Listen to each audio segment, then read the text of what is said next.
I put a comma and then write Aga Khan. You put a comma, a space after the comma, and then you write Aga Khan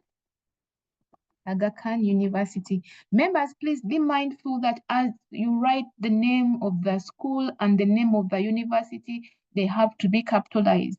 And also, this is how Aga Khan appears. Okay, it is not one word. There are two separate words. And after writing the name of the school, you put a comma, then a space. I have seen some of you write Aga Khan University School of Nursing and Midwifery. That is not how it should be written. You start with your school, you put a comma, and then you put the university, because you cannot say the school name, the university name is Aga Khan University School of Midwifery. No, the name of the university is Aga Khan University. School of Nursing and Midwifery is just a school within the university. So that is how it should be formatted. Now, after the name of the university, we go to the course name. So, but I mentioned that for the course name, if you know the course code of the course that the assignment belongs to, you can start with writing the course code. Okay. So maybe this is would it be academic writing? I don't know the course code for academic writing, but anyone knows the course code for academic writing?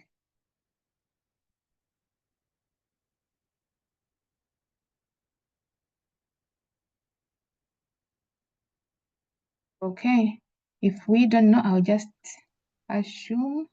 So if the course code maybe is T100234, if this is the course code for academic writing, you put the course code and then you put a colon.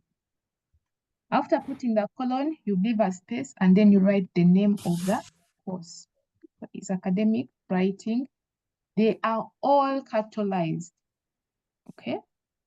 So this is where we are. They are all capitalized. So after the course code, now you can go ahead and bring in the faculty's name.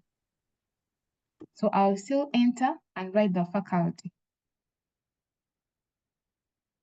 Maybe faculty Grace Nakati. Okay. So after writing her name there, the next is the due date. When you are going to submit the work. So today is the 16th, so I can write 16th if I want. I can write 16th. I can even do this. It is allowed. 2024. Okay.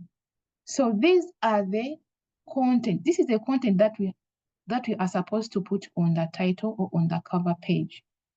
The title of your assignment, the names of the students, and then the school and the university that you belong to, the course name and code, and then the faculty's name, and lastly, the due date, or when you are submitting the work.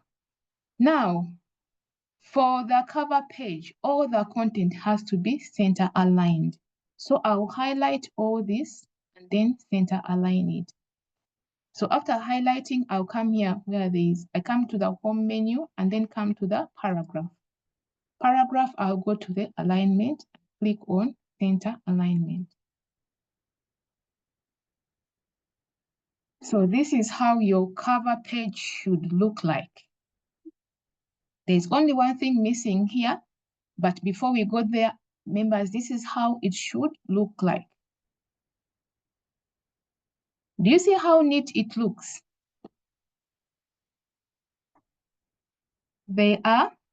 We wrote the title on the 4th line. We skipped only one space here, and the rest, there is no space. There is no skipping any spaces. So after this, now I am going to insert the page numbers.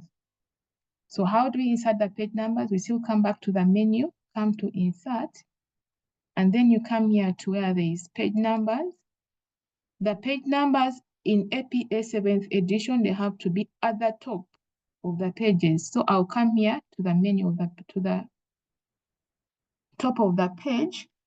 After putting your cursor here, you get this dialog, this list, the menu list, and then Remember, it is supposed to be on the right-hand side. So I think you're seeing the numbers where they are placed. This one is on the left, this one is in the middle, then this one is on the right. This is where our numbers or our page numbers should be inserted or located. So I'll click on it and then it will come here. So after inserting the page number, of course, you are in the margin. So what you do, you just double click within the text or within the document, and then you leave the margin. So I think now you can see that my page number is here, number 1, and then the cover page is there. APA 7th edition, even 6, allows us to insert page numbers on the cover page. So do I have any questions about the cover page before we move? Yeah, I have a question. Yes, please. Yeah, on the group members. What if you are 6 in the group? Do you have to list all the names there as well? Thank you so much, Fiona. Fiona, just imagine if you are the 6th person and you have contributed to an assignment and they have not listed your name. Also, it would mean that you have not done anything, you have not contributed, yet you contributed. And even the person who is marking will not know that there is a Fiona supposed to be on this group, but maybe they left her out because the numbers were many. What am I trying to say? I'm saying that even if you are 20 in a group, you have been assigned an assignment, you have to list everyone because they are part of that work. They have contributed to that work and they are also entitled to the marks that will come out of that work. Okay? But however, as you list the members, just keep in mind that you start with the first name, then the surname, and then you put a comma. There should be commas and spaces between the names, and then you will have the at the end. You will have the when you are going to bring in the last student. Thank you so much. I think we were doing it wrong because for us we were just putting group 6. Yeah, but it also I think it would also what I'm thinking, if the faculty knows that group 6 has these members, it will still be okay. But then instances where the faculty does not know which people constitute group 6, then it means that you have to list them. But if the faculty is aware that group 6 has A, B, C, D, and E, then as he or she awards the marks, she will give all of them. Another question. But if you can just go ahead and list the members. Yes. Yes, my question is, thank you for the presentation so far. I see that on the cover page you are not double spacing. Aren't we supposed to double space in 7th edition? Okay, I think Hilda, you came in late because where we started from, we started by formatting the entire document. Even before we typed anything on the document, we started by what? By formatting it. We applied the font style, which is Times New Roman. We applied the font size, which is 12. And then we applied the line spacing, which is double. Yeah. And then I think we also applied we removed the extra spaces. So all those things were done to the document before we started. And when you look at my document, it is double spaced. So let me highlight for you and you see. When I highlight and I come here to paragraph, come here, it is 2.0. Okay, thank you. Yeah, we did it at the beginning, only that you came in late. Yes, thank you. But I hope you know how to do it. Yes, I do know. All right, perfect. Thank you had your hand up. Yeah, good morning, Dr. Sarah. Morning. Yeah, I have a concern. I don't know whether in APA 7th edition, we are allowed to skip 6 times. Like you push these wordings a little down. Is your class using 7th edition? Yes, but I've not been attending these useful Zoom lectures. I'm But not you're using aware about 7th, it. right? We are using 25 is 7th using edition. 7. Sorry? We are using 7th edition. Ah, APA. okay. All right. Now, Yes. Esami, we mentioned at the beginning that before you start writing your title, APA 7th edition, we are given 2 options. You can either write on the 3rd line or on the 4th line. So it means that you enter 4 times and then you write, or you enter 3 times. So I can even show you just briefly. So this is where the text should start from ideally, but you can enter 1, 2, 3. You may decide to leave it there, or you may decide to put it on the 4th line. That is for the 7th edition, which is not the case with the 6th. With the 6th, for them, they enter 7 times and then they write on the 7th line. I hope that is clear. Thank you, Is that Doctor. clear, Isami? It's clear. All right. Do I have any Thank other you so questions? much. You're welcome. Good morning, Any other? Faculty Sarah. Good morning. I have a question. Yes, Rebecca. Yesterday, a friend asked me an interesting question about the cover page, so I thought I should ask. The question was, when you're writing the heading, are you allowed to have a sub heading? All right. Or Thank you. everything should fit within one line? Yes, that was the question. All right. Thank you so much, Rebecca. When you are writing the title of your work or of your assignment, you can have a subheading. However, there are some things that you have to think about as you're writing the subheading. So we are just going to assume that this title has a subheading. So how do we bring in the subheading? I'll come and click here. Then I put a colon. Then I put a space. Okay.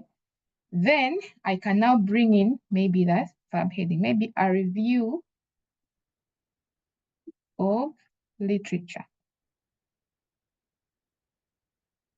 Okay. So what is happening here? For you to bring in the subheading, make sure that you have a colon and then a space, and then you write your title, your second title. And also, you just continue writing. You don't enter. I think you have seen what I have done. You just write continuously. If it exceeds, it can do the spilling over itself, but for you don't enter. I hope that is clear, Rebecca. Yes, it is, Faculty. All right. Thank you. Okay, members, are we done with the questions so that we can move to the next? Thank you so much for the questions. Okay. Kenneth, we don't have any questions in the chat? Yes, we don't have. All right. Okay, if you don't have it, it's okay. So, these are the things which I was telling you about at the beginning, that you are permitted to use all these font styles. However, members, please note, I know some of you might go maybe to other universities for your bachelor's or for your master's, and then you'll be like, but Sarah said that we only use Times New Roman in APA 7s. No, there are more font styles. We have Georgia, we have Calibri, we have Arial, we have Lucida Sans, but at Aga Khan, they all agreed that you guys keep it to Times New Roman so that we don't get confused, because these are very many that can confuse the students. Remember, they have different font sizes. Times New Roman has font 12, and then Georgia, Calibri, and Arial, they have font 11, and then Lucida has font 10. So to do away with all this confusion, the faculty decided that let us stick to Times New Roman and keep it at that. And also the fact that you might find that some of you will be having different font styles within one document, which will cost you marks. So that for us to be safe, let us keep to Times New Roman, but you can also be, for your information, I'm doing it for your information to know that yes, there are other font styles. in case if it has been mentioned and you're like, maybe how come Sarah told us that it is Times Roman only? So this is just for your information, but just know that when you are at Aga Khan University, we have decided to keep it at Times Roman. All right. Now, I am not going to take you through the abstract. Maybe we can do this some other time. I don't want to confuse people. But for those ones who are doing research, we can always have a special session. But now I'm looking basically to help those people who are doing scholarly papers, you know, so that they can understand how to apply the APA7. So now when you go to your next page after the cover page, I always tell people that you are allowed to copy the title of your assignment. You can copy it, okay? You can copy it, and then when you come to the second page, you are allowed to have it here on your second page. I'm going to paste. Now, what am I doing? I am taking you to what we call levels of headings. When you put the title here on the second page, where you're going to start writing, it means that you're making it heading level 1. We have different levels of writing. There are 5. But before we look at them, I want you guys to note that if you are writing a scholarly paper, surely they are telling you that write a scholarly paper between maybe 7 to 8 pages or 7 to 10 pages. We don't expect you to have all these headings within your paper.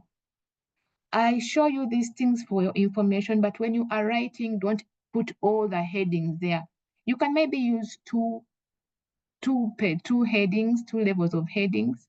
But if you use very many within in a short document, you can even confuse the reader. The reader can easily get confused. So now the levels of headings, I can briefly take you through them. They levels of heading, they are here.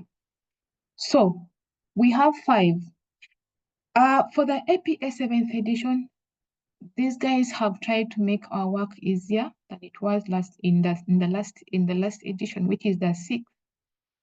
You'll find that all these 5 headings, they have more or less the same attributes. You'll find that they are all bolded. I think you can see they are all bolded, and they are all capitalized. So this is level heading 1, but all of them are capitalized, and they are all bolded. So you have to note that all the levels of heading should all be bolded, and they should all be capitalized. You capitalize all the major words. So when I'm seeing students have headings which are not capitalized, I'm still wondering why, because APA 7th has really made it easy for you. Now, heading level 1, we expect you to center align. The only difference within these levels of headings, in fact, there are only 2. One is that the placement, where are you placing a level or a particular level of heading? Where should it be placed? Or it can either be italicized or not. So those are the only 2 differences that we have.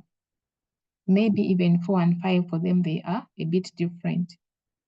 Now, for the first level of heading, it should be center aligned, it should be bolded, and then you capitalize all the major ones, okay? Now, the second, I'm just going to take you through, and then we are going to do it practically. Then the second level of heading, for it, you flash it to the left, meaning that it starts on the margin, you bold it, and then you capitalize all the major words. That is how the second level of heading should appear. Now, the third one, it is more or less like the second. The only difference is for it is italicized. But however, it is also flashed to the left. It is bolded. The only difference is that it is italicized. Now for heading level 1, 2, and 3, after putting the labels of headings, the next, when you're writing the text has to be indented. I'm going to show you how to indent in our practical session. And then the only difference that we have is that for heading level 4 and 5, for them, they are indented. They don't start on the margin. You indent them as if you're starting a new paragraph. But then you have to bold them, you have to capitalize them. And for 4 and 5, you put a period. After putting a period, you put a space, and then you start writing immediately on the same line. Now, this is how different they are from the first 3. For them, you just put a period, and then you space, and then you start writing, which is not the case with the first 3. Then heading level 5, the difference with it from heading level 4 is that for it, it is italicized. All right. So how do we get these to work?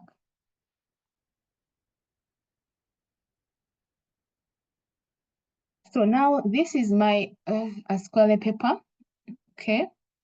Now, if I put my title here, it means that I want this one to be heading level 1. So I have bolded it, it is capitalized. However, I have to center align it. So I'll go to the home page, come to the paragraph, and then click on the center alignment. So this is how it should appear. So any other heading level 1 should appear like that. Now, when you are starting to write, I have seen some of you write the word introduction. In APA, you are not allowed to write the word introduction. You just start writing. Don't put that heading there. The faculty or the person who is examining you, they will know that this is an introduction. I don't know why they don't want that word there. These guys from the Psychological American Society, but that is how the guideline states. So don't write the word introduction, just start writing. So what I'm going to do, I'm going to come up with random text to show you. This is just random text, guys. Okay. Now, I'm going to, if this is my introduction, remember we said that maybe we didn't say, but APA stipulates that a paragraph, the line, the first sentence of a paragraph should be indented. So I'll put my cursor there, and then I press my tab key to indent it. That is how the indentation does. The indentation will be automatically, it will come to 0.5. I think you can see it there. It will be half the inch there. That is how it is done. For each time that you start a new paragraph, make sure that you indent the very first sentence. Now, after that, now you can start writing. Now, I hope you're seeing what is happening here. I have this space here, and I have this line here. So person who is marking, you cannot know whether this is a paragraph or this is a continuation of this. Now, in academic writing, do not enter and then start on a new line, and then you start it on the, if you're still continuing with the paragraph, do not enter it on a new line. Just continue writing and let the words just keep on spilling like that until you're done. So if this is not a new paragraph, make sure that you bring it back here like that. This is how a paragraph should be. You write until you're done. Don't leave spaces. When you feel that now my paragraph is done, I want to start a new paragraph, now you can enter.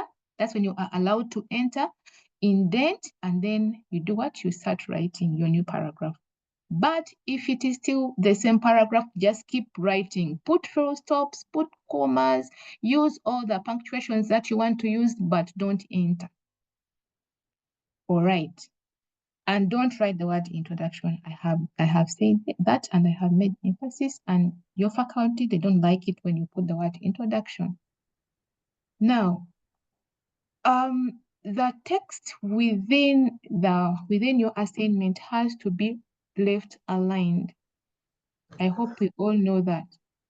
So when you're done writing, make sure that you highlight your work, and then you come here to the home menu, you come to the paragraph, and make sure that your work is left aligned. I know for some reason, when you do the justified alignment, the way the work looks very nice, but that's not what APA requests us to adhere to. We have to keep it to the left, whereby the left side is very, it is a straight line, whereas on the right there is that the way it is not straight. That is how it should be done. Even if you want it to be very neat, it's very okay. I hope members realize that when you look at my work now, this is my heading, but in between, I have all my spaces between the lines. It is all uniform. I don't have these big spaces within the, before my first paragraph. There is no big spaces because we did what? Because we formatted our document and we removed all the extra spaces. So you will not see those huge spaces between the paragraphs or between the headings and the subheadings and the text. It is all uniform. So now after putting my introduction, it is a square paper. So now we are going to bring in maybe the background. Okay. So now background means that the background that I'm going to write about is going to be about the factors influencing academic performance among midwives, among nursing students. But when I'm saying nursing students, I mean, I'm talking about the midwives and the nursing. So the midwifery people, please don't feel left out. I'm just grouping you up under nursing. So now, this means that the background becomes heading level 2, because my background is going to be about this. I hope that is clear. And remember, this is heading level 1. So if whenever I put a heading below this, it will become heading level 2. And we have said that heading level 2 has to be flashed to the left. It has to be on, starting from the margin. It has to be capitalized. It has to be bolded. Okay. I can even maybe add some few words, maybe background to the study. Doctor, there's a comment. I have a comment. Okay, Yes. Kenneth, you can. Someone is saying that she didn't get UL on the formatting. That is Jamila here. All right. Now, for those people who came in after we had done the formatting, I can just do it from within the document because it's already done. Now, okay, let me see. Let me just do it for them so that we can all move on the same page. So for those people who came in late, this is what we did at the very beginning. I said that for you to have a well formatted and formatted document, it's always good to format it at the very beginning. When you open your document, you're ready to start, format it, and then you start. So what did we format? We formatted the font style. The font style is picked from the home menu. You come here, click on that drop-down menu, select Times New Roman, and then you come to the font size, select 12, all right? Then after there, still under the home menu, you come to paragraph, and then here, we did select the line spacing by clicking on that, on the line and paragraph. So when you click on that drop-down arrow, it gives you various options, but we selected the 2.0, which is for double spacing. Then after, still under the home and paragraph menu, there is that arrow, which is there in the corner. You click it. So after clicking it, we came here to where there is spacing. We have the before and after. So I mentioned that for you to have a uniform document, a document which is uniformly distributed, there are no extra spaces, make sure that all the before and after are at 0 point. So by default, mine is at the before is 0 point. Then the after has it has 8 point, but I'll remove it because if I leave at 8, if I leave it at 8, it means that whenever I'm done with a new paragraph, if I'm bringing in a new paragraph, it will give me that big space. Or when I write a subtitle, a subheading, after the subheading, it will give me that big space, which I don't want. I want my document to be the spaces to be well distributed, because that is how it should appear. So make sure that you remove this 0, this 8, and then you replace it with a 0. So in between the zeros and the PT, there is still a space. I hope you're seeing the spaces. There should be spaces. Then you click on OK. So that is how we formatted our document. So after that, you just write. And that is what we are doing. We don't even have now to do what? We don't have to do the formatting because we did it at the beginning. And this is now the results. I hope they may have answered your question. Now we are going to continue. So I have written the second level of heading. So how should we format it? I'll bold it. I'll highlight it. Make sure it is bolded. Members, I hope you remember in our document, the second level is here. It is flashed to the left, is bolded and capitalized. Okay? And when I come here, I can do all those. I can apply them. So I'll highlight it, come here to the bold. Okay? It's already starting from the margin. That is okay. And then it is already, I have already capitalized all the major words. All right? So now it has adhered to the principles of the level 2 heading. Now I can start writing. I am still going to generate random text for my background.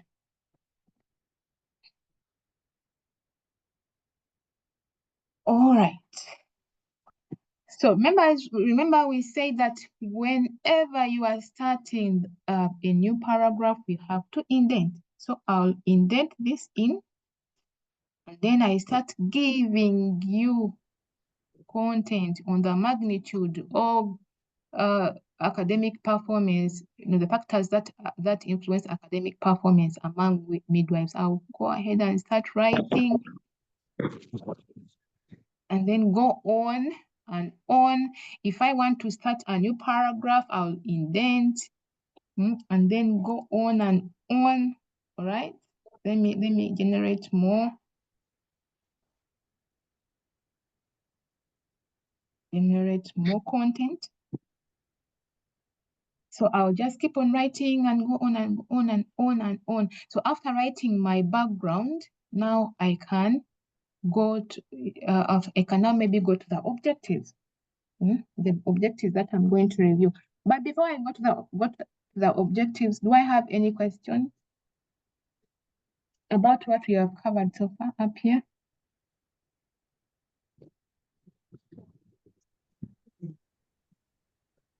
Yeah, Dr. Sarah, I have a question.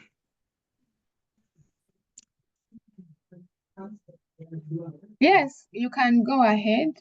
Yeah, Okay. my question is in the background now.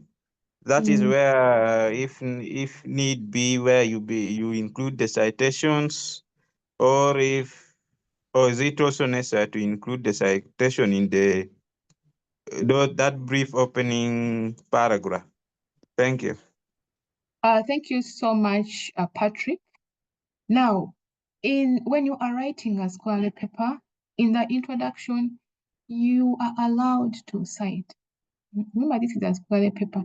So you may maybe you want to introduce your topic. Remember, you're introducing your topic. I know some of you are still writing this paper is going to include ABCD. Yes, that one can be a second, maybe the last paragraph. It could be the second paragraph or like towards the end of the paragraph. But at the beginning, you might want to write something about academic performance among the nurses. at the university. Of course, when you do that, you have not gone to the field, you have not carried out any research. So we expect you to have picked this information somewhere on the internet or in the books. And if you share it in your introduction, we definitely expect you to cite. So what am I saying? I'm saying that even in the introduction, you can cite. Also in the introduction, remember, this is the space where you are allowed even to write some definitions if you want. Maybe you have mentioned the word academic performance, and for the very first time, for those who want to do it like that in a narrative format, the very first time that you mention academic writing, the next sentence you could maybe go ahead and define for us what academic performance is, so that the person who is reading your work can be able to follow. You understand? So of course, when you define it, we expect you to cite. And for those who don't want to do it that way, you want to have a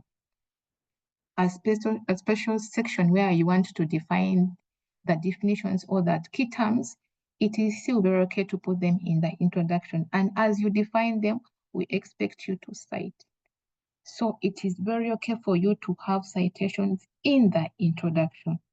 Now, for the background, it is basically literature. You are telling us what has been written, what is the magnitude, what has been written about the magnitude of the problem that your paper is going to address. Meaning that you're going to go to papers that have been written all over the world. So that's why you see that they are telling you that when you are writing the background, please use the funnel shape, whereby you start with a global perspective. And if you're writing the global perspective, you have not been to those countries out there, have you? But you're using literature which has been published on the findings of those countries in the developed world. And as you write about their findings in your background, please cite them. As you come to Africa or Sub-Saharan Africa, please cite those papers. If you want, you can add your voice here and there, but we expect to see citations because you are picking this information which has already published on this issue that you want your paper to address. I hope that answers your question, Patrick. Yes, it is clear. Thank you. You're welcome. There's a question in the chat. Okay. It's saying, what is that equal to run thing you did to generate content? Okay, who is asking the question? It's always nice to put a question to the name. Yes, it's Fiona. Okay, Fiona, now what I'm trying to do, I'm just trying to generate random text. Word gives you an option of getting random text, but this text does not really mean anything. It's just for teaching purposes to show you how to format, but it doesn't make sense at all. When you read it, it will not make sense to what we are writing about. But I'm just generating it randomly to help show you how to format. And in case maybe you're also out there and you're teaching some people and you want to generate text randomly, that is how you do it. You just put the equal sign and write the word rand without spaces, and then you put can do it automatically. I can do it practically. You can put the equal sign and then you write the rand like that. You open the parentheses, and then when I put 1, it means that I'm getting 1 paragraph. And then I close it and I enter. So each time I do that, I generate content. That is how I do it, but it doesn't mean anything. I'm just generating content for our presentation. Okay. I hope that is okay. We can move, Kenneth. Another one from Ilda Margaret. What does overview entail in a scholarly paper? When you're giving an overview, I think she wants to. Yes, doctor.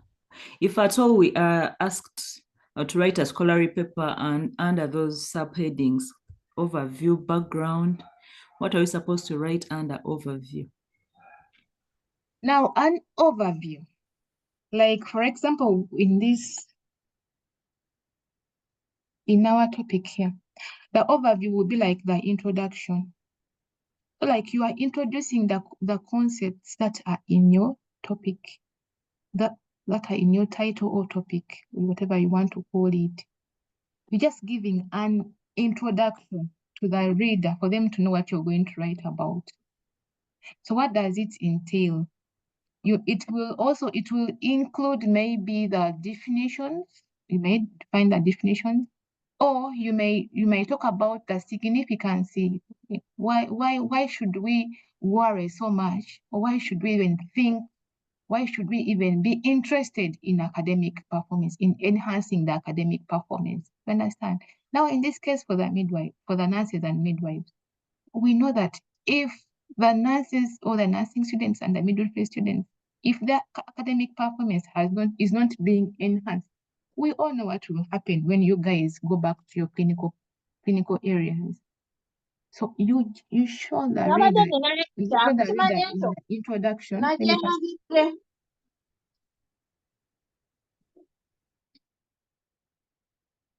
You can show the reader in the introduction the instance of having to enhance the academic performance of the nurses and midwives vis-a-vis patient care, vis-a-vis treatment, understand, patient health delivery. You can just like mention it in a brief format in the introduction. So that is what an overview is, like to get the person interested in your paper. I hope you're making sense. Yes, you are. Also, Thank you so much. also at the end of the day, when the academic performance of students have been enhanced, you know what will happen? It means that we shall give out quality graduates. So you can relate it to that, to the quality graduates that will come out of a university. Of course, not forgetting that these quality graduates are going to offer patient care. You have the lives of people in your hands. So if your academic is not enhanced, you think about what will happen. So you're giving an overview, giving an introduction to get the person interested in your paper. So after getting me interested in, oh, okay, then you have defined for me some key terms and like, oh, okay, so that's what she means, okay. Then now you can go ahead and show me the magnitude of the problem, what has been reported elsewhere, what is happening, or even if in Uganda they have something that has been reported, you can still come and tell us. Then after telling me the problem, I'm like, oh my goodness. I hope you realize that when you are writing a spy paper, really you are kind of like playing with the mind of the reader. I'm like, oh, okay, yeah, okay, so this is this bad. Then after seeing how bad the situation is, I'm like, okay, so it is really irrelevant. This scholarly paper is really relevant. I need to see how are they going to address these problems that have been reported. Now you go ahead and show us the objectives that your paper are going to address. You understand? Yes. Thank you so much. You're welcome. So now after we have looked at the background, I hope there is no other question. I can now move. All right. So now, after you have given us the background, you have told us the problems. Even in Uganda, someone has done a study or two. They have shown us the problems which are happening in Uganda. Now you bring in your objectives. So for me to bring in the objectives, let me first put power. Let's power my laptop. So for you to bring in the objectives, now you can bring the objectives as heading level 2. I hope we understand that. Who knows why I'm putting it heading level 2 and not heading level 3?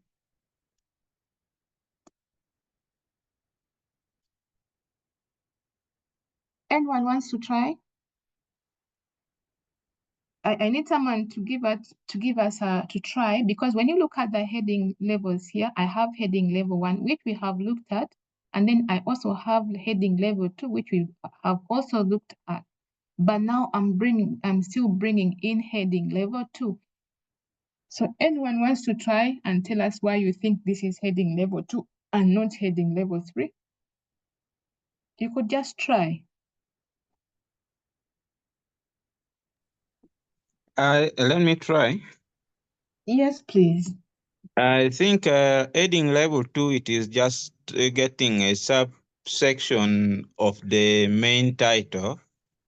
So it still makes it come to level 2, because I think heading level 3 is something derived from heading level 2. Thank you very much, Patrick. So members, I hope you've understood what Patrick has explained. I'm still making this heading level 2, like he has said, because it is still under my main title. The objectives are not under the background. No, no, no, no, no.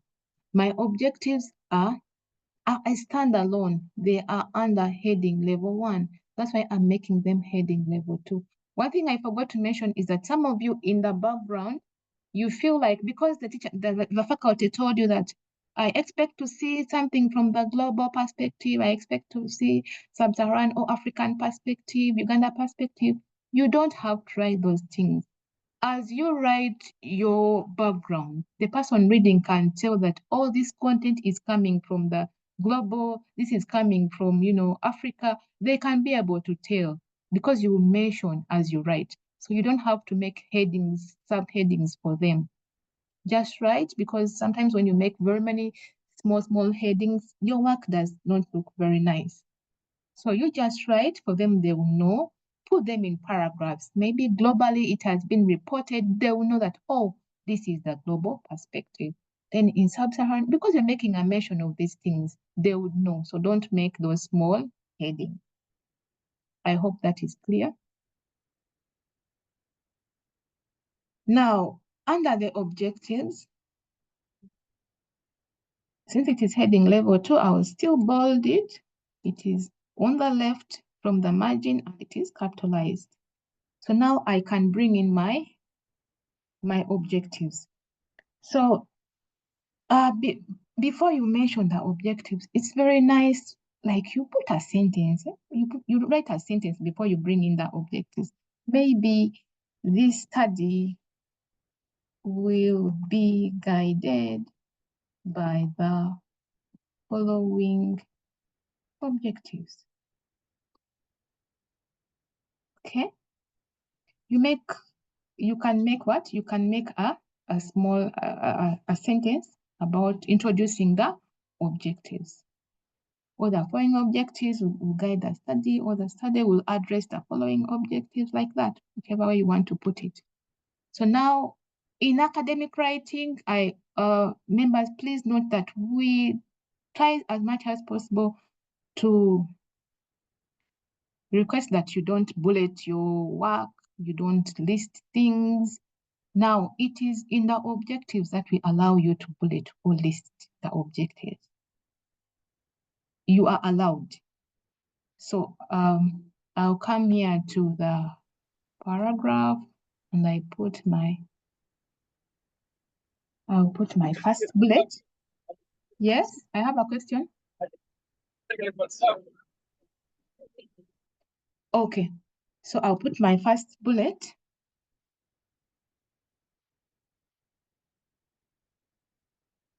My first objective maybe to, remember we are looking at factors influencing academic performance. So maybe to establish the barriers hindering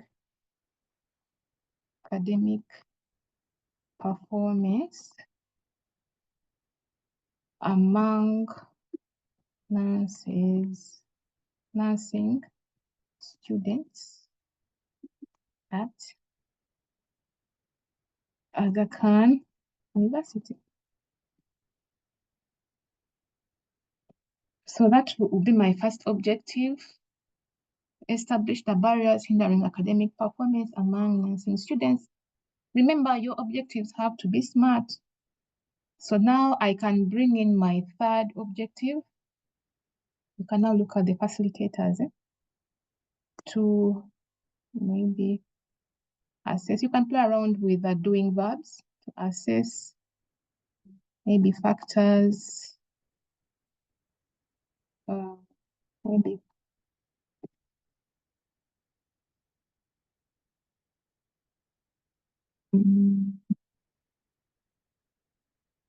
Maybe factors facilitating.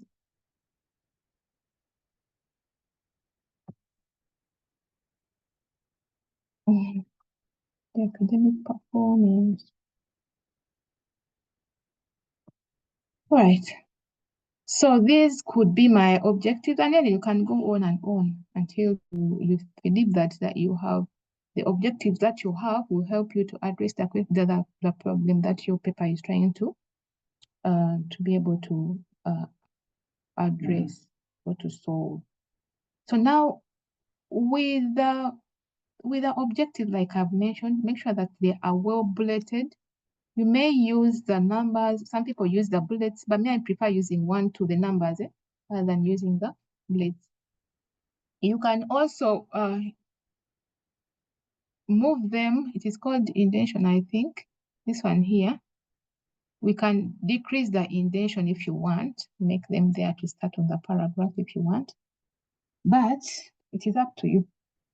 So after writing my objectives, now for those ones still who are, I'm trying to guide those ones who are writing scholarly papers. Now it is time for you to review literature on the objectives, according to the objectives that you have written, that your study is going to address. So I'll start with the, okay, that my word is helping me get better English. So the following objectives will guide the study. Yeah, it sounds very better. It sounds good. That is okay. So I'll pick this.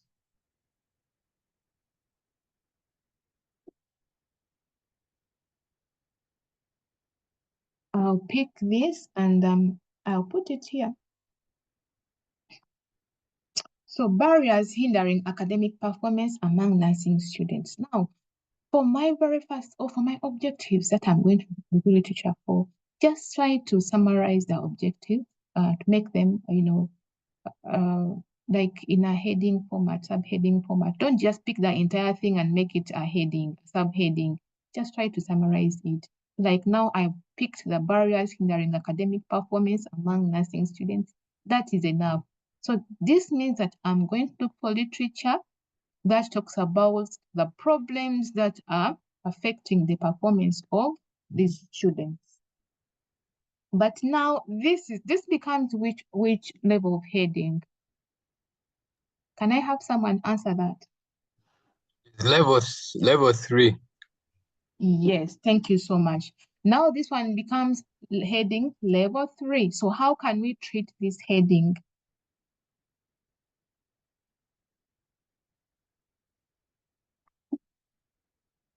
Anyone wants to try?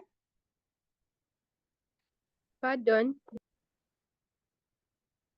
I'm asking, is there anyone who wants to share the attributes of heading level 3 so that we can format this heading level 3 to make it look like a real heading level 3?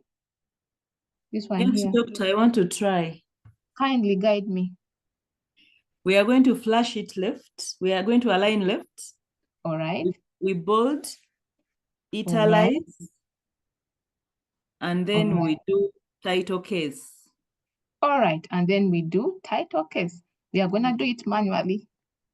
Yeah. So barriers hindering academic performance. For some reason, the word among is not supposed to be capitalized. And then students. So thank you so much. I didn't get the person who has given us the answer. Yeah, Hilda, thank you. So this is how heading level 3 should appear. Now, like Patrick has said, this means that this heading, the barriers hindering academic performance, is under objectives of the study. It is under this one here. It is under this heading. I hope you're getting it. And that is why it is becoming heading level 3, because this one was already heading level 2. So we can't make this heading level 2, otherwise someone will think that this is now something different. Yes? I have a quick one.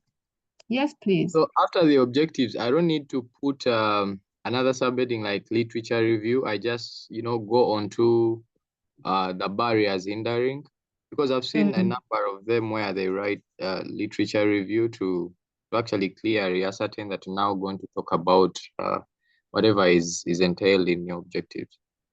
All right. Thank you so much, Kenneth. Now, it also depends on what you are writing. It also depends on the instructions from your faculty. They are the ones that will guide you on how to format your paper. Now, for most of the square papers that are ongoing at Aga Khan University, you'll find that this is the format right now. But in case if you are, when you start writing your research proposals or your research reports, now that one will be different. When you are reviewing literature for your objectives, that will be like, it will be chapter 2 of your research proposal or research report. Meaning that before you start bringing in the literature, or even before you state the objectives, the headings of the objectives, you have to have heading level 1 for chapter 1, which is literature review. So then you'll have a small introduction telling us what we will expect in that section. Then now you can bring in the subheading level. This one will be heading level 2 then. It will be heading level 2 because it will be under heading level 1, which is literature review. Now you can bring it in and then you start reviewing literature. But like I said, it depends on how you're being guided by your faculty. But if it is for these square papers that we are writing, please adhere to the instructions from your faculty, how they want you to format your paper.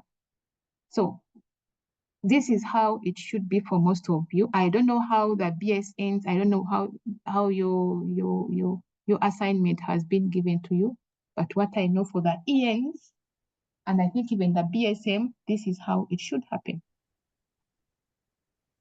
I hope Kenneth tried to answer your question. You did. Thank you so much, Doctor. All right. Kamla, you have a question?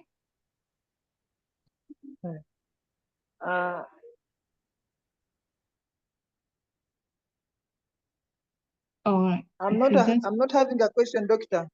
Okay. I saw you unmute. I thought you had a question.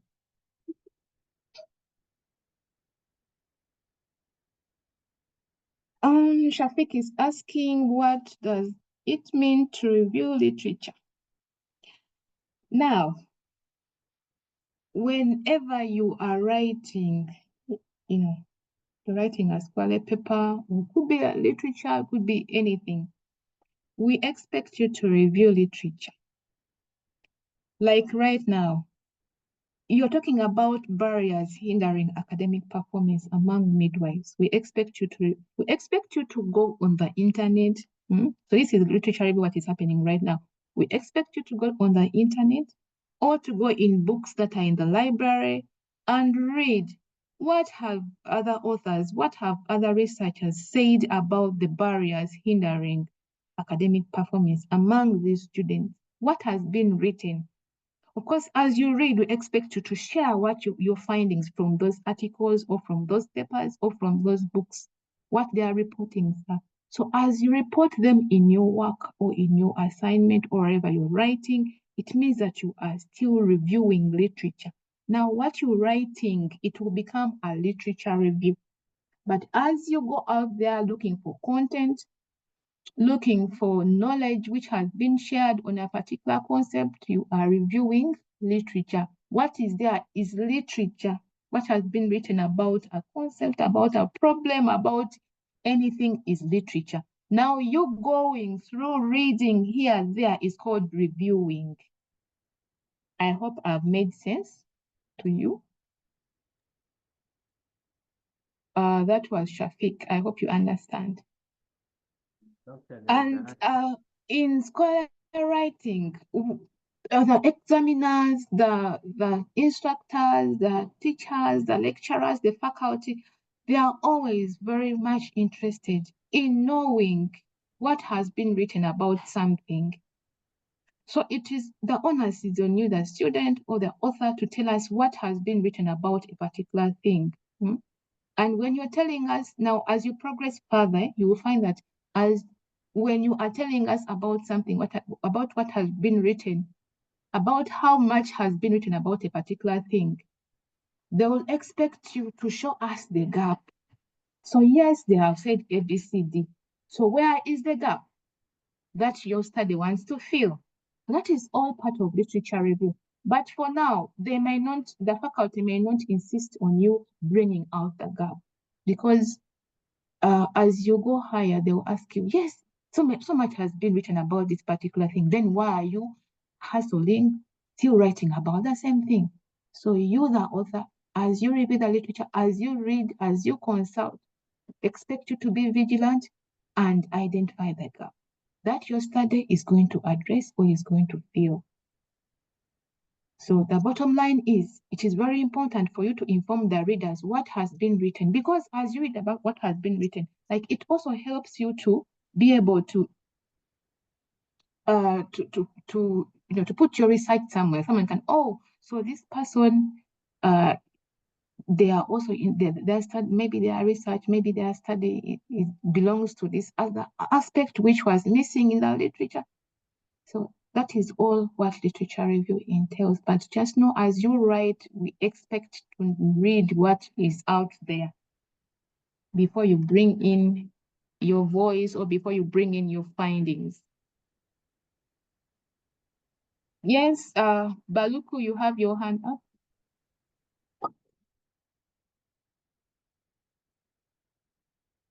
Baluku, you have a question? Yes. And now the question I just would like to know, like, if the faculty has instructed, like, make a write-up on, like, impacts of social media on the lives of people, and maybe has not, like, talked about the issues of, like, talk about, like, the impact globally in Africa up to, like, even Uganda. Do I still need to, like, also talk about that even if the faculty has not stressed all that or not? Now, it depends on what kind of writing you are doing right now at the moment. Because if it is a scholarly paper, you really have to show the magnitude of the problem. Though there are sometimes, if he has not come out and say that I want the background, now it is up to you. You may have a subsection on the background to show us the magnitude of the problem, or you may have all this information put in the introduction. But for a scholarly paper to make sense, we still need to see the magnitude of the problem. You may decide to just make your introduction very huge, but still have it there, or you may decide to have a background section. But it is very important, if it's a scholarly paper, that you share the background to the problem. I hope, Baluk, you understand that. Okay. Because you realize that I have a question on the WhatsApp group.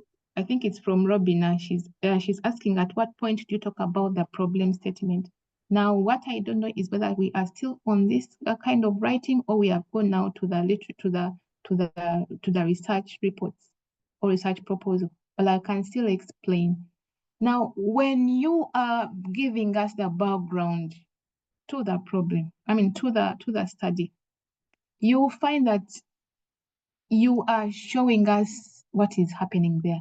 And then, like, towards the end, for some people, the problem, you find it towards the end of your background. Because now it shows, before you bring in the objectives, the problem has to be visible to the person who is reading your work. So as you talk about the literature which has been written, maybe in Uganda, about that given aspect, you're sharing the problems that are there. And then now you can bring in the objectives. However, if you have not been requested to write the problem, you can just leave it at that. But if you are expected to write the problem, please have a subsection on the problem statement. And now in this case, it will happen mostly if you're writing a research proposal. You definitely have to have a section on the problem statement. And this problem statement comes immediately after the background because it feeds into the background. So immediately after the background, you bring in the problem statement. Yes, we have seen what is happening out there. We have seen what has been reported in Uganda. But what is the problem that now? What particular problem does this study wants to address? Then you can still go ahead, have a section on the problem statement. So after the problem statement, then you can go ahead and share the aim or the purpose of your study. And it is from the purpose that you will come up with the objectives, because the objectives have to help you address the aim that your study is going to address. And it is the aim of the study which is still coming from the problem statement. I hope I'm not talking very fast. Have you understood? Have you understood, members? Yeah, I have understood it. No, that one was for Robina. She asked in the WhatsApp group. Okay, so with just a little bit about what I've been explaining. When it comes to the research proposals, like each section feeds into the other. So after like I've said, after the background, you have brought in the problem, you have shown the reader the problem. Now, what is your study going to address in regards to the problem? That's where you find that now someone will state the aim of the study, that now my study or this study aims to do ABCD. It has to be in line with the problem that has been put in the problem statement. And then if you told us what your study aims to do, how are you going to fulfill that aim? By now it is through the objectives that you will be able to fulfill the aim or the purpose. Now the objectives now will come. You list them. So it means that it is like a systematic flow of things. As you write, it has to be like really systematic. They have to feed into each other, and you have to keep the reader, the reader has to be able to follow what you're writing. Okay, I'm going to move away from Robina. Okay, she has said she has understood. Okay. So now, members, this is now the third level heading. So you go ahead and review your literature like that, and then you will go ahead and bring in the second objective. Should we bring in the second objective, or we can stop at that? And we move to something else. Time is even rushing very fast.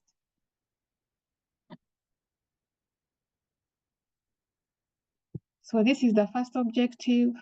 This is the second.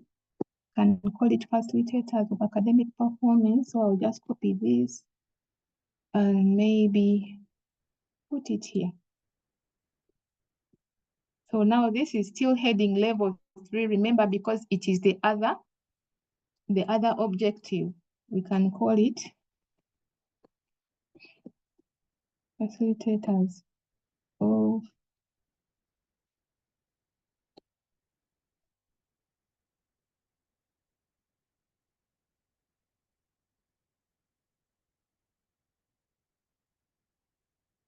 of academic performance.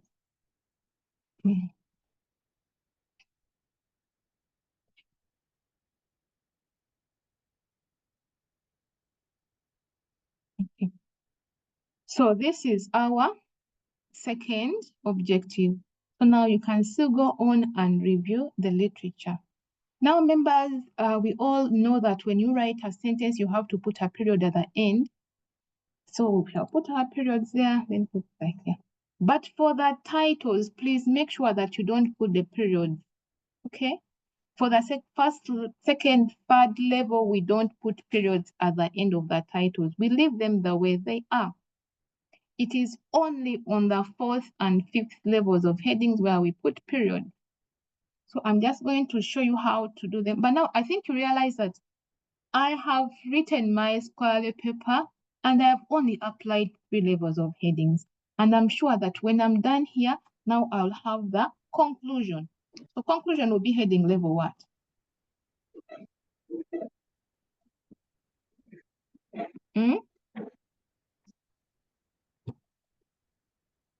Members, conclusion will be heading level what?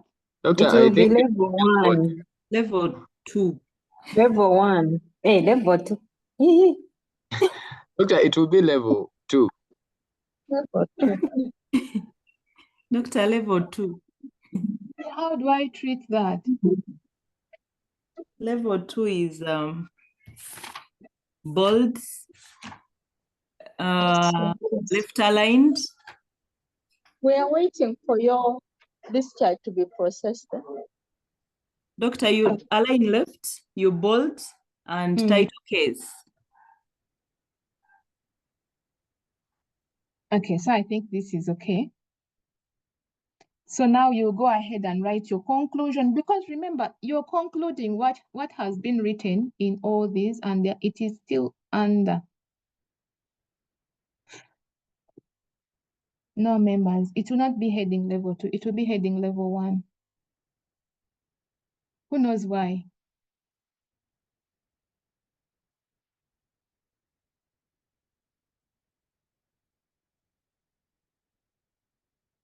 It will be heading level 1 because remember, you are concluding everything that has been written here. So it will not be on the same line with the others. So I'll make it heading level 1, and then I'll go ahead, put some text.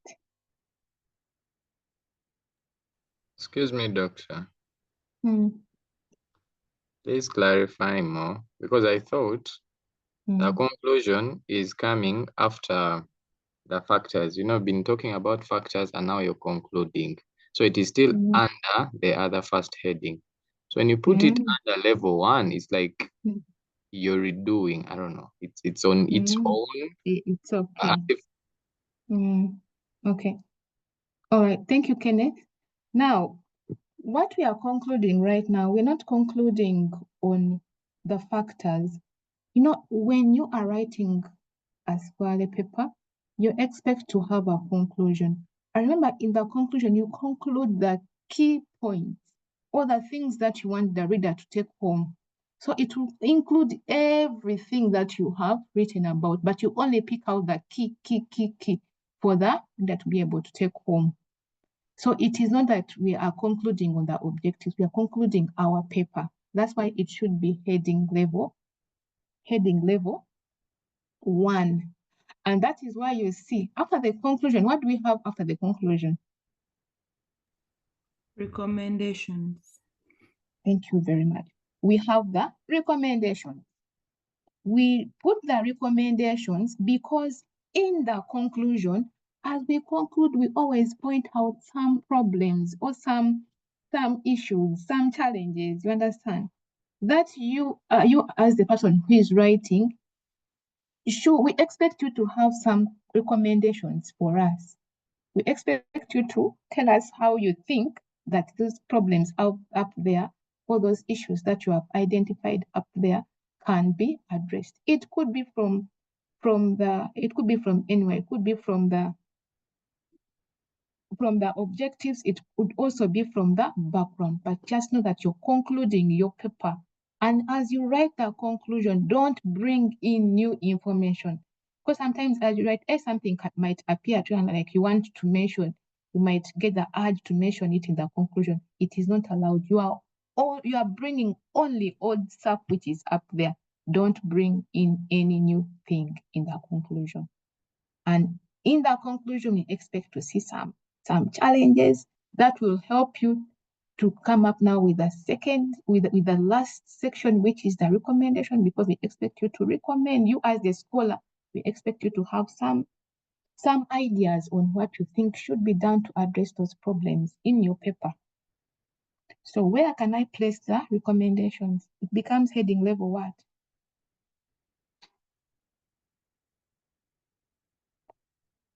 Anyone wants to try? It is also level 1. Yes, it is also heading level 1. So I'll go ahead, highlight it, bold it, and center align it, and make it heading level 1. So after the conclusion, what do we have?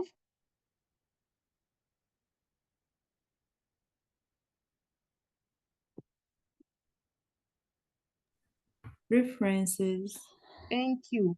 We shall have references. And where do I put the references?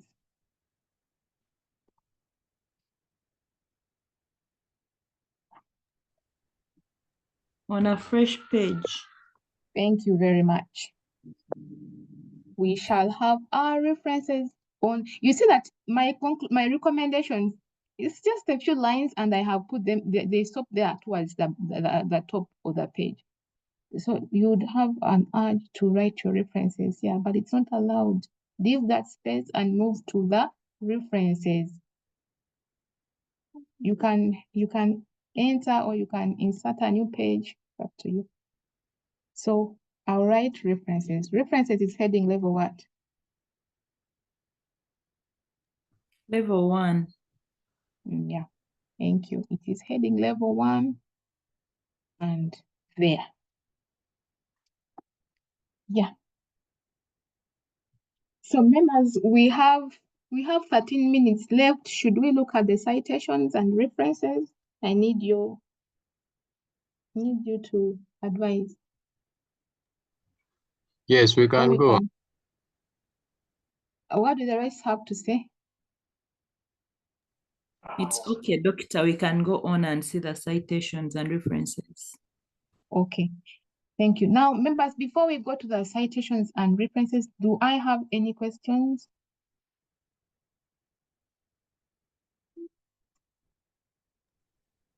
Yes, Doctor.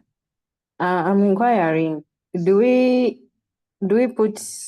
cite the in recommendations, and then also in our scholarly paper we are doing, we are asked to include the impact of any topic you're talking about to you as a midwife. Do I still need to get citations for that or reference that? Thank Is it a scholarly paper? Yes, it is. The fact that it's a scholarly paper, you may write what you think the impact it will have on you, and also back it up with what literature says. You see, even in the reflective journal, when you're writing a reflective journal, as you reflect, remember you're telling us something which happened to you. But at some point we expect you to cite, and some students will be like, this is my story. How do people expect me to cite, or Yes, because it has not only happened to you, so it will not only impact you yourself, it will you and it will also it has impacted others, and it has been written about. So as you tell us how it will impact on you, tell us, what does literature say? Does it back you up, or is it in contrary to what you have said? You can even bring it in as like a discussion, but it is very okay for you to cite. And in the recommendations, when you are recommending, we want to know you, the author. What do you think? How do you think? How do you think these problems which have been presented in the conclusion, do you think they should be addressed? So we want to hear you.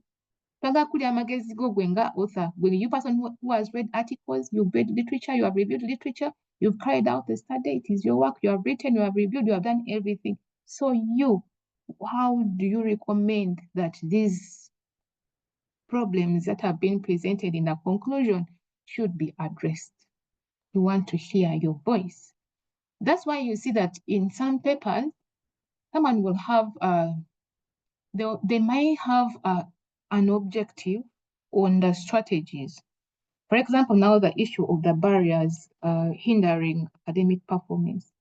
They may decide to have an objective on the strategies that can be implemented to address these objectives. And then when they are going to the field, they will have, in their tool, they will have questions around that objective. And they will ask the participants or the respondents, for their ideas on what they think should be applied or should be implemented to address these problems. And when you are reporting, we expect to see these things in the finding section, but not in the recommendation.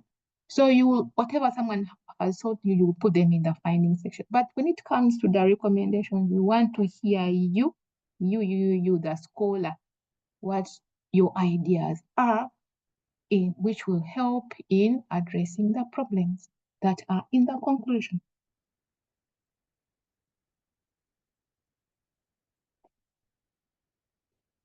I hope that answers your question. Yes, it does.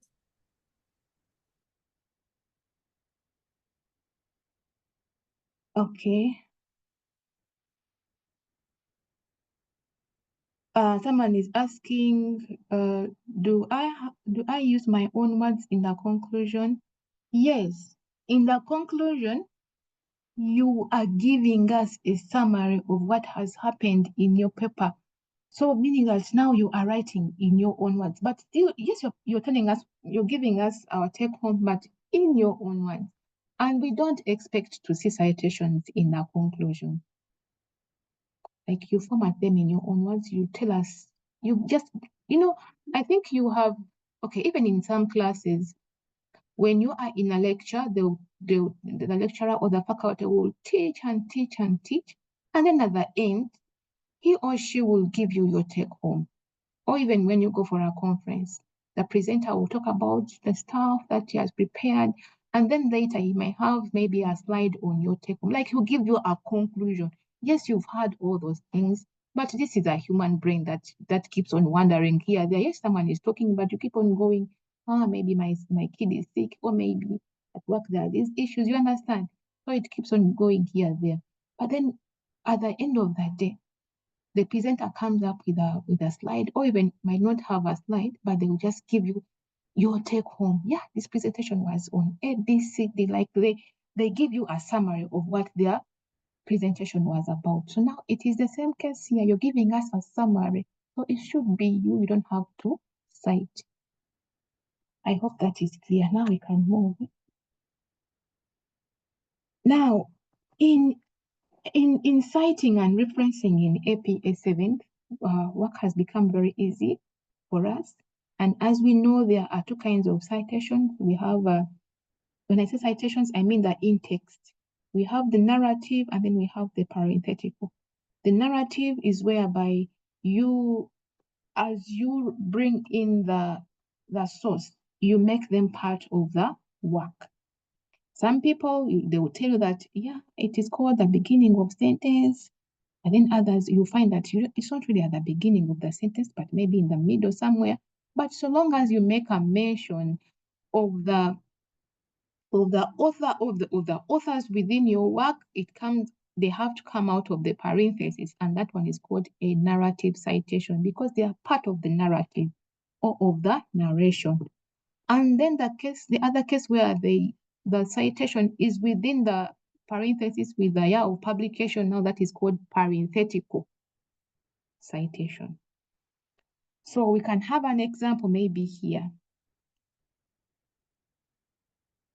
And also before we have the example, in APA 7, if the authors are 3 or more, we only pick the first author. Then the others will become et al. So meaning that now life has become easier. We only write all the authors if it is 1 or if there are 2. By the moment they become 3, we only pick the first author's surname, and then the others we shall just refer them to as and others. So in case if now we are making a narrative citation here,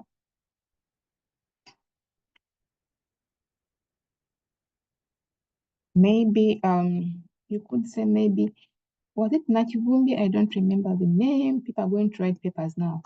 Maybe Nachivumbi 2024 noted that videos provide a powerful way to help you prove your point. So now this one becomes a narrative citation because Nachibumbi, who is the author where I'm picking this information from, is part of the narration. Even when the person is reading my work, they have to say Nachibumbi, like you have to read Nachibumbi noted that, meaning that the name is part of the narration. Or sometimes you'll find some people maybe putting according to Nachibumbi, video provides blah, blah, blah, like that. Maybe videos provide. Okay. So this shows that Nachibumbi is still part of the narration. So Nachibumbi has to come out of the parentheses or out of the brackets. I hope that is clear. Now, the other one that we have is the parenthetical citation, whereby you write after writing, but because you are required to acknowledge the source where you're getting the information from, you put them there in the parentheses quietly. So for us to know that, oh, okay, so this information is coming from this person as well. So if you are bringing in the citation, maybe here, you put a space, make sure that you always put a space and make sure that the period comes at the end of the citation. So I'll put my citation here and maybe I will cite a bong. You put a space, you put a comma, a space, and then you bring in the year of publication, maybe 2019. Then we put up, we close the parentheses. Now I am just showing you these things. We shall have a session on using EndNote next time, but I am just showing you them. I'm showing them to you manually so that you can get an idea. In case if there is a problem as you cite using EndNote, you can be able to tell that there is a problem.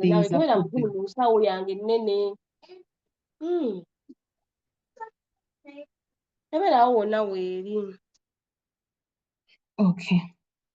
Shamila, I've had to mute you. Okay, so I think you can see this is the difference. This is the parenthetical, and then this is the narrative. And that is how they should be.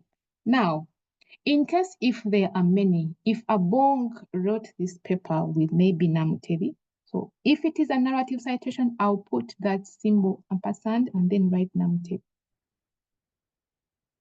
Like that. In the parenthetical citation, that is how it will appear. Abong and Namutebi 2019, they are the ones who say these things, okay? But now, if they are outside the parentheses, if it is a narrative citation, this symbol becomes the word and, the way you have to write it in full, okay? So now this one will be and. Also, members, note, we only use surnames. So don't write, I've seen some of you write, you write Kenneth 2020. Kenneth is someone's Christian name. We don't pick the Christian names or the first names. We only pick the surnames. So we shall have Nachibumbi and Tumsime.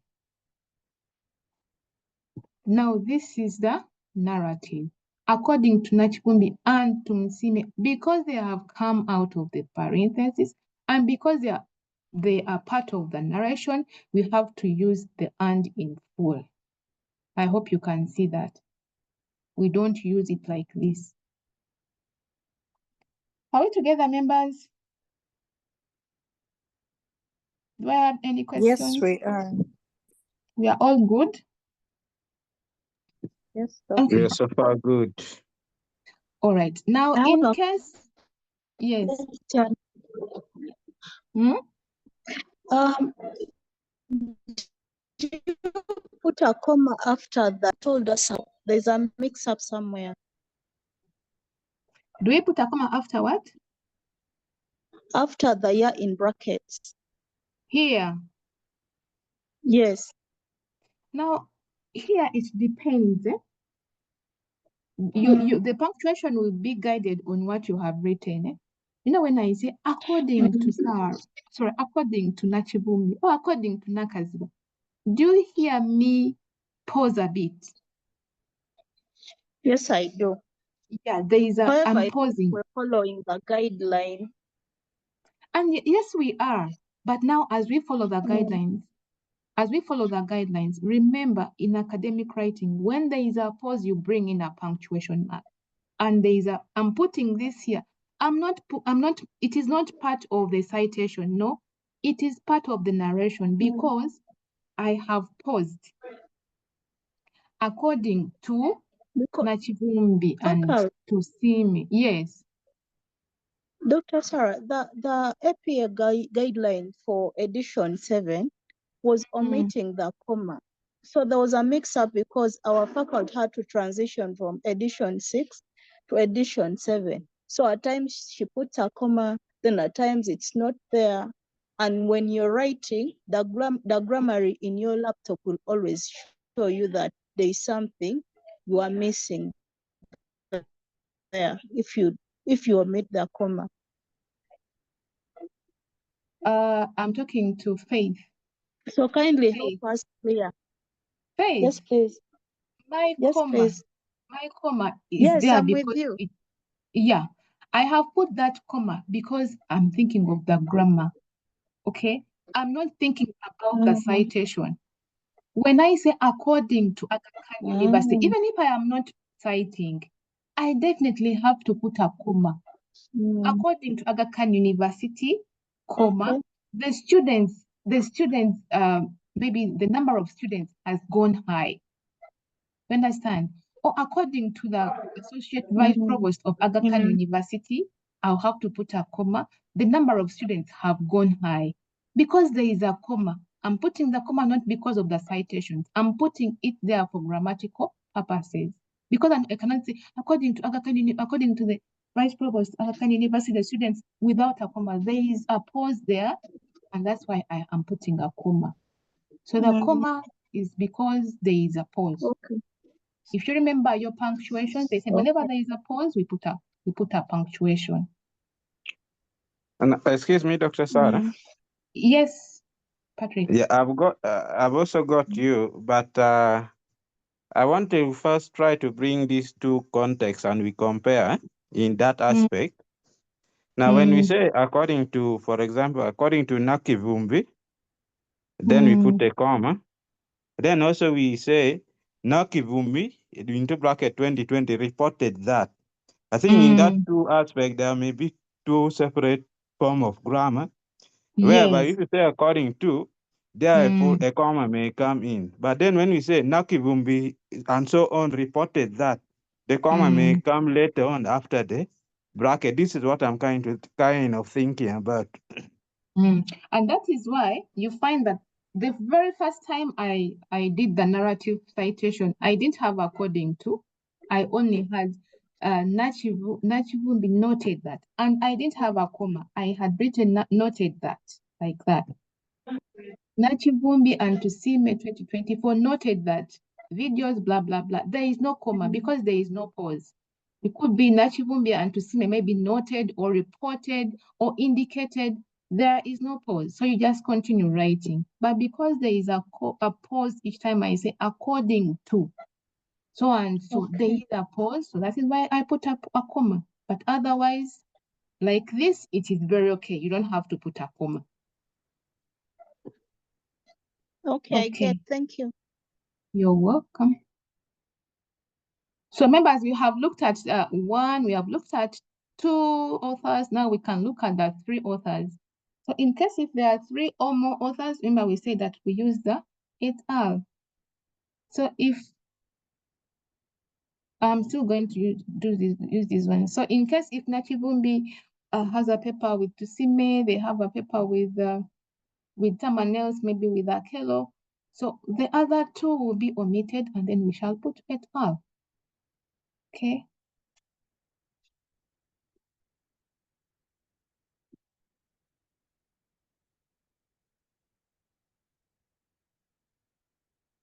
I wish we had In fact, are you seeing was it Faith? What I was trying to say, it is here. The comma is here according to the 7th edition, blah blah blah. Then the comma comes here and then you write. I hope now that is clear.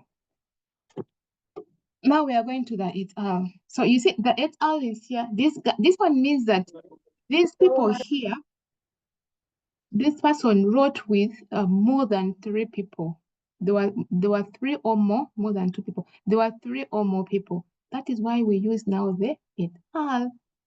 But which was not the case before. So for those ones who are using the 24 people, for you guys, you have to list, I think, up to the 5th author. So I'll come here and put my et al. So how write the et al? Like that, you put a space, you bring in the et al, and then you put a period like that.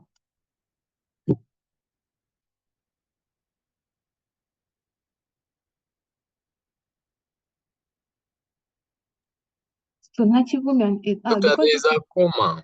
Excuse me, doctor. Mm. There's a comma Now, after full stop.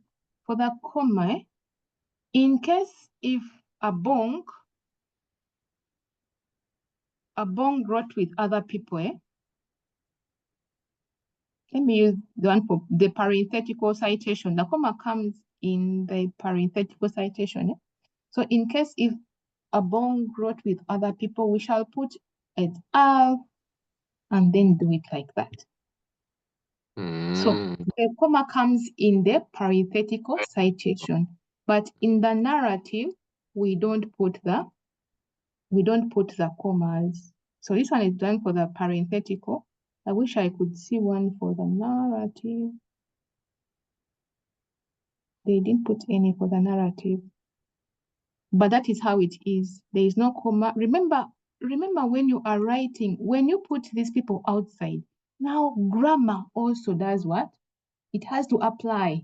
So now if you put a comma, someone saying, now there is a pause. Nakivumbi comma, it was saying that Nakivumbi noted that. Nakivumbi and has so many friends noted that.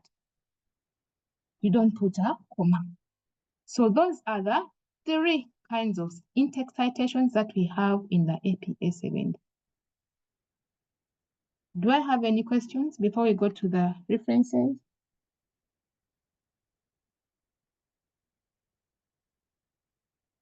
Okay, I'll take the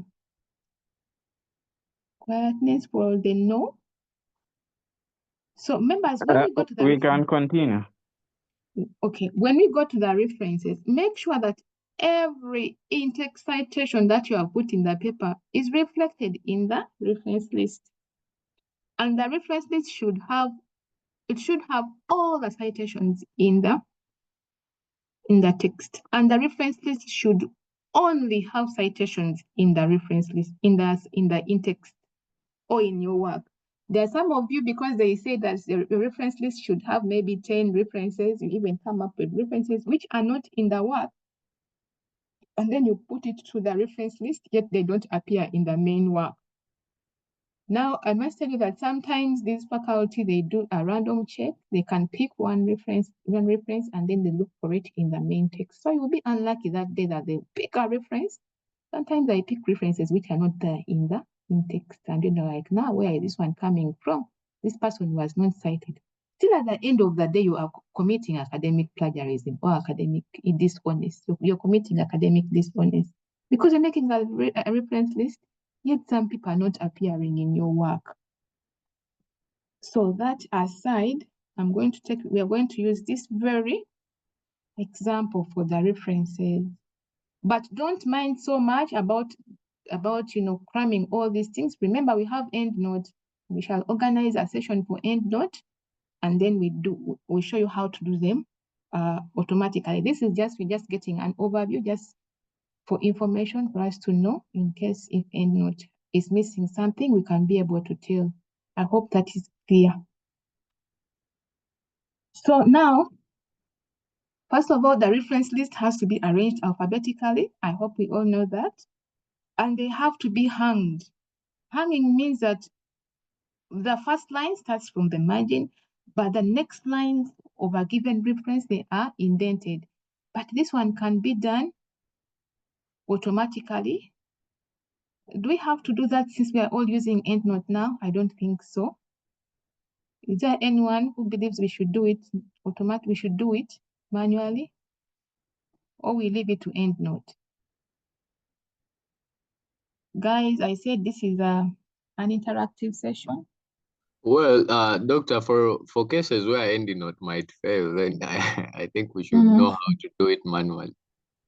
Okay, Nate, why would it fail? Okay, it is okay. I have my list here, but I can show you. Now, I'm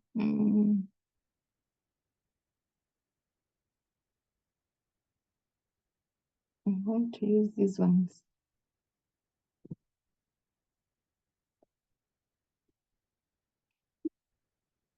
So I'm going to remove, okay, let me just make a copy, please.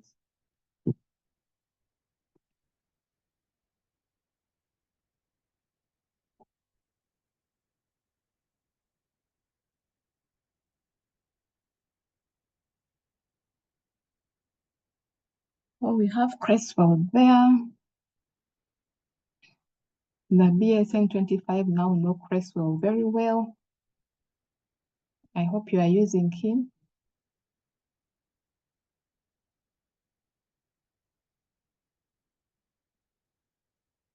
Okay, this will be enough.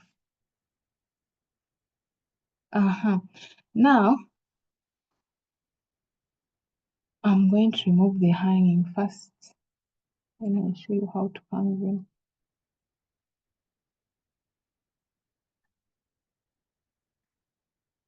So ideally, okay, this is how they look they should look by default. But how do we hang them? They're not even alphabetized, are they? Nakasba should come after this, isn't it? So I'm going to highlight this. You can come here to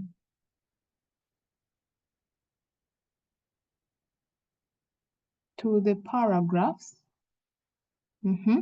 We have this A to Z. I think you're seeing that. Sometimes you might find that you have a huge list, so you can't do it manually. So you can come here, we click on it, and then by default, it will tell you to sort by paragraph, and it will be at ascending. And that is what we want. Ascending is from A to Z. So you click on OK, and then it will be arranged. So you see Nakasba has come down and Nairam has come up. So now after arranging it alphabetically, so I'll highlight my references and then still come back under home, come to paragraph, and then come to this icon here in the corner where there is indentation. I come to special. Click on special, click on hanging. Okay. After that, you click OK. Then the hanging will come. You okay? Kenneth, are you okay? Yes, doctor. Thank you so much. All right, so that is how the hanging can be done, and that is how the alphabetization can be done to your reference list. Doctor, so now we can, yes? Your network.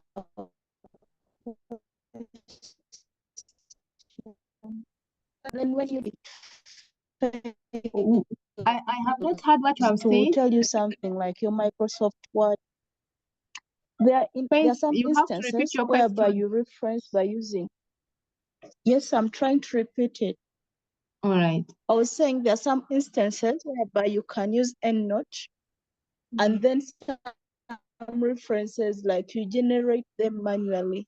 So when you instruct the computer like to hang or to align them alphabetically, it will tell you Microsoft Word cannot support editing this document. How best can you help? Now, I don't know whether you get me. Yeah, I've got you. The moment you generate some of the citations manually and then even the reference list manually, and then you decide maybe along the way that let me use EndNote.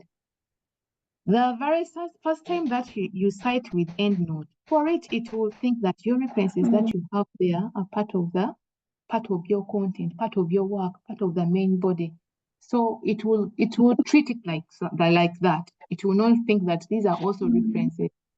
So what am I saying? That you should always, if you have decided that I'm going to use EndNote, use EndNote. because it will not help you if you have some are manually generated, then others are automatically generated. It will not recognize the manually generated references. I believe that now most of you know how to use EndNote.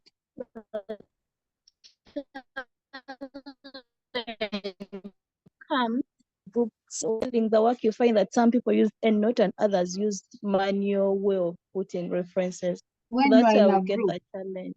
Yes, like it for is group work. understandable.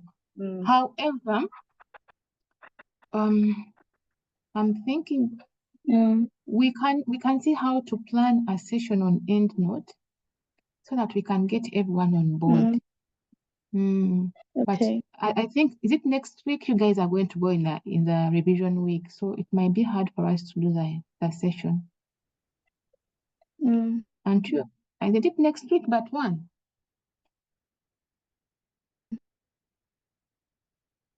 So maybe I'll see how we can plan with my colleague so that we can have a session. Maybe we can have it next Friday. We can have a session on EndNote so that everyone is on board. Faith, maybe you type. The network is very bad.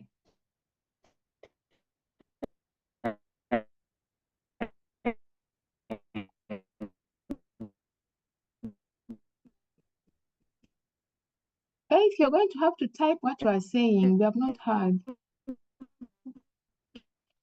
Okay, so members, the library, I'll sit with my colleagues and we see how we can support you.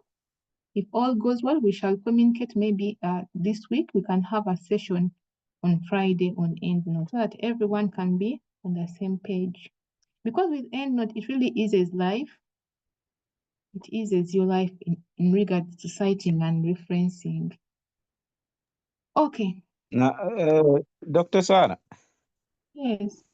Yeah, maybe I can. That thing is coming. You know, as students, when we do work in group, yeah, all the references might have. I work in a group with Kenneth.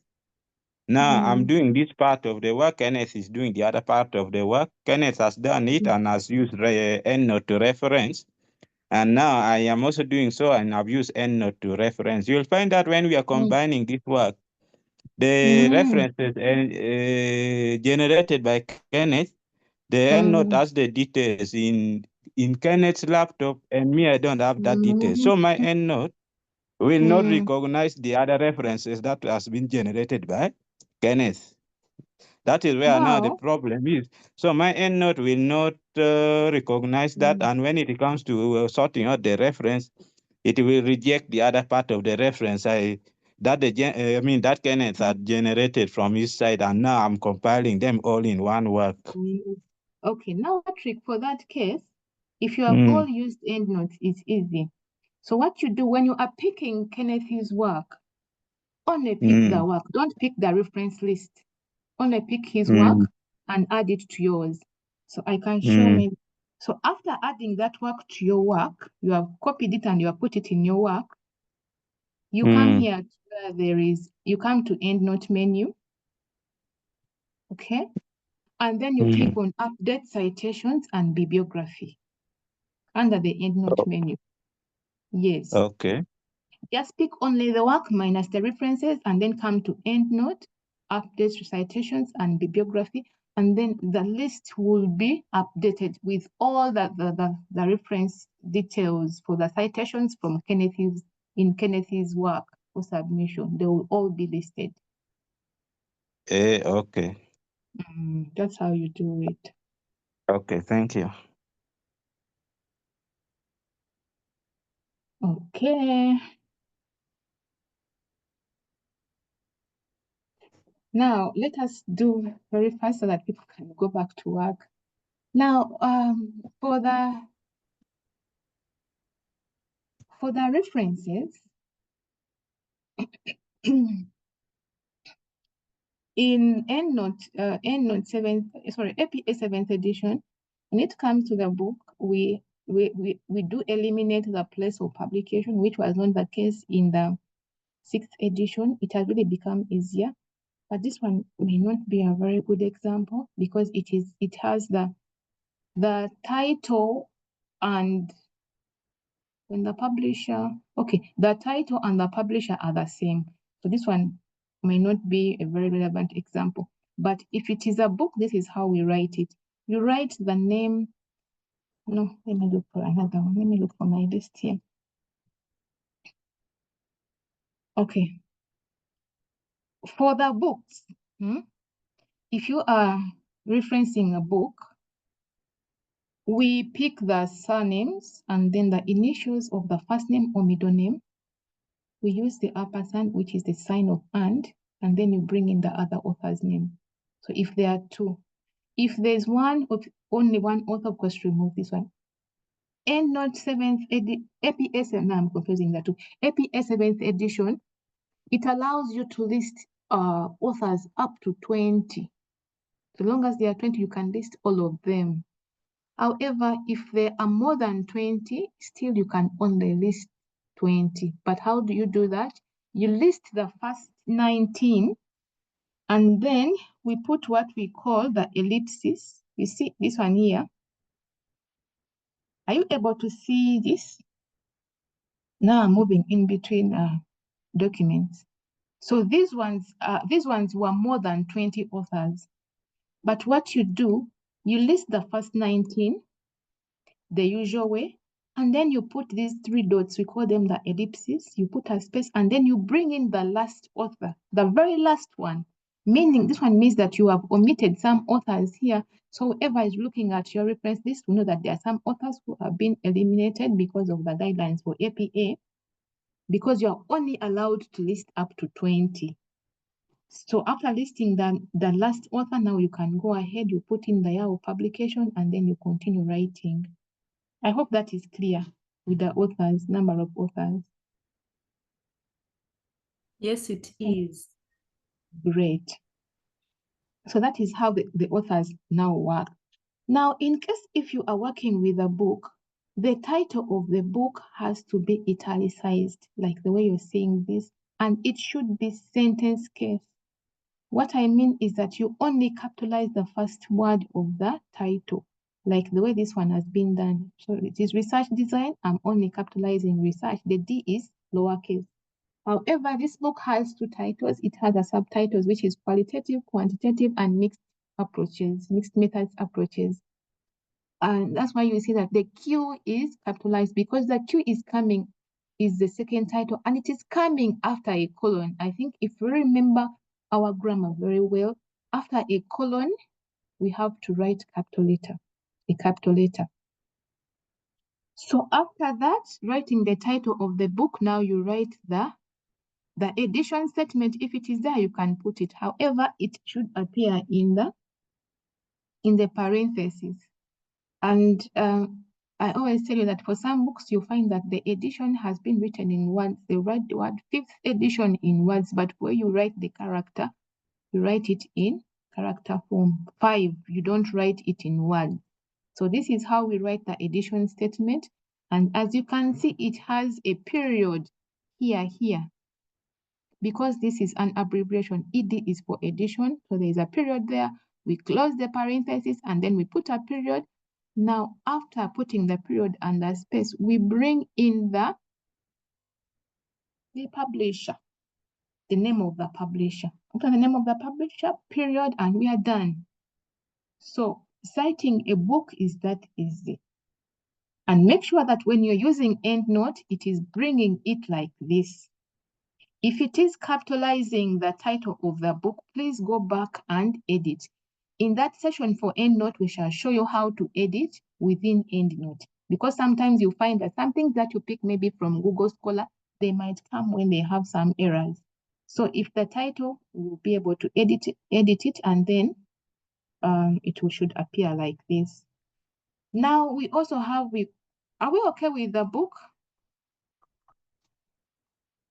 Yes, we are. Oh, okay. Now we also have what we call the book chapters, whereby we have sections within a book where each chapter was written by different people. And in these books, you find that even the chapters, they have their own titles, they have their own authors.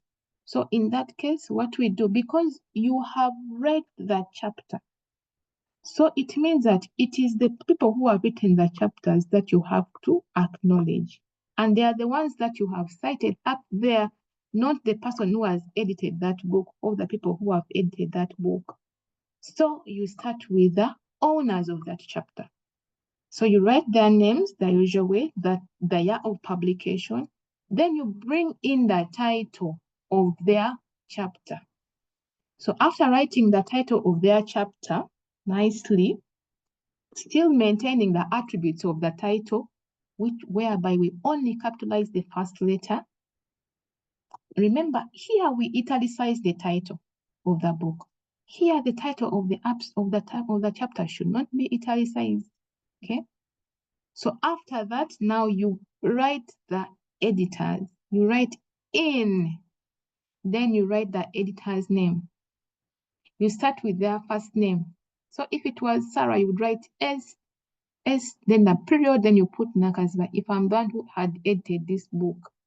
So after that, you put the ED in brackets to show that this is an editor. If there were two, you would put S. This one you put ED, but also you have to put a period because it's an abbreviation. So make sure that these things are appearing in your reference list when you are using ENDO. And the ED is capital E for the editor, which is not the case, the same case with the edition statement. All right. Now we bring in the title of the book. This one is normally at the top of the book, at the cover of the book. Now this is the one that we italicize. So after writing the title of the book, now the title of the book, I think you can see the difference that for it now, it has been capitalized. So after that, you put the pages where this article, sorry, where this book chapter is located. So we put the pages properly there. And then after that, you can go ahead and write the publisher. So if it was a print book, which you have come to the library to borrow and you find it is of this format, you would stop here by putting the publisher and stop here. But now this is an online book. It has a DOI. So now you go ahead and put the DOI and even enter and make sure that the DOI is hyperlinked. Are we together?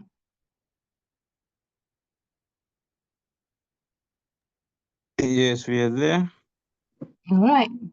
Now I'm just going to show you two things and then we go home. We are going home, we are going to work. All right, now for the articles, in case if an article has no DOI, you know, in the 6th edition, the DOI, for it was, they didn't want it to be, you know, hyperlinked like this one. For it would only pick only the numbers, the digits up to there, they're the ones that would add to the reference. But now they expect you to make it, to write it from the very beginning. HTTP is what it is hyperlinked. Now, in case an article does not have a DOI, this is how we should treat it. So you write the names have to be there properly, the date of publication, then the title of that article that you have read. So after the title of the article, now you bring in the name of the journal. Remember, the name of the journal has to be capitalized. And that's why whenever I'm talking about these things, I always say name, so that you don't get confused. I say name because a name has to be capitalized. So the journal is called a name, the name of the journal. Not the title of the journal, but the name of the journal. So you have to capitalize it and then italicize it, put a comma, and even now the volume number has to also be italicized. So the issue is not italicized, and the issue is immediately after the volume, and it is in the parentheses. So you put a comma, then you put the pagination where that article is located within that journal. I hope we are okay with that. Now, for articles that have DOI, instead of stopping here, now, or here, now you go ahead and paste the link. You paste the link of the journal because it has the DOI. So you put it here. Remember, we are doing all this to guide whoever is reading your work to the original source. So in case if they have read something in your work and they want to be able to trace the original source, all these things we are doing to help ease their work in as they try to locate the original source of that information. So ladies and gentlemen, I'm going to stop here for today. We shall continue with the citations and referencing using EndNote. We are going to plan a virtual session, but it will be in the night because you are running out of time. You know that you're about to start your revision week. You may not get time on a Saturday. So do I have any questions?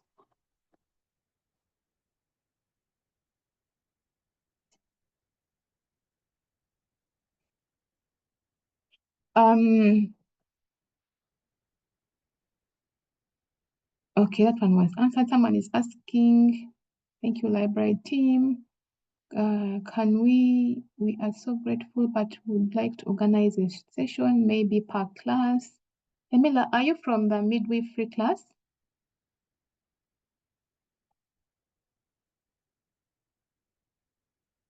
Yes, she is from the midwifery class 2026. Okay, you know, for the midwifery, why I'm asking because for you, we don't have information literacy sessions on your timetables when you have just joined AKU.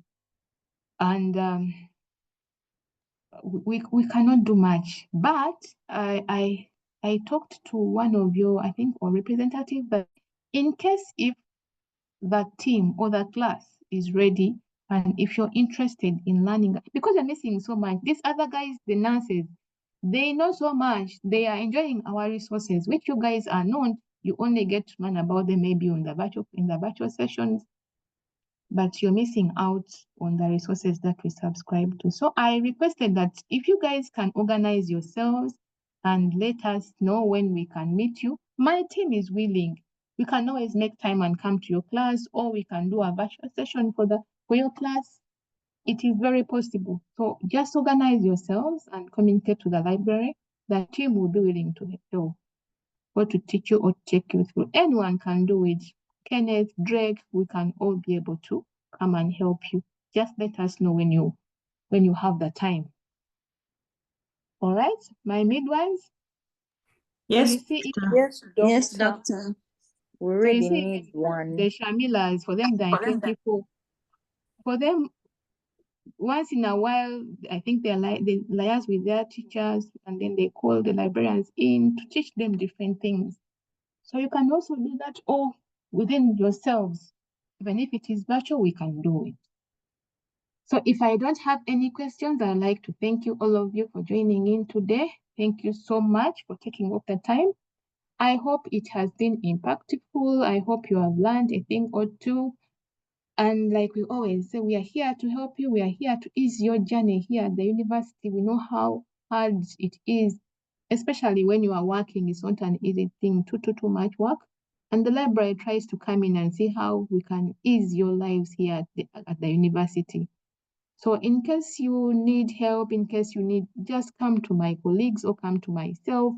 We have our WhatsApp group, we have emails, we have phone numbers. You can WhatsApp us privately. You know, you can even walk to us. We even have information clinics. I think you have seen in the evenings, every day, most evenings, every day, you find people seated there, with the librarians discussing. So in case if you have an information challenge, you come and meet us. We are there to help you. Yeah. And I have an announcement. We shared a link to a clinical key competition. It is coming from Elsevier. They'll be awarding 5 winners from our campus. And they have, they'll be giving out textbooks, print textbooks, and then they have a very good resource. It is called Osmosis. It's very good. It is for visual resources, videos, images, very good and very expensive. We have not yet subscribed to it, but the winners will get access to Osmosis. So you would not want to miss out on this challenge. We are going to reshare the link to the competition. So please go in, try and see if you can win these awards. So from me and my team, wish you all the best. Have a blessed Saturday. Goodbye.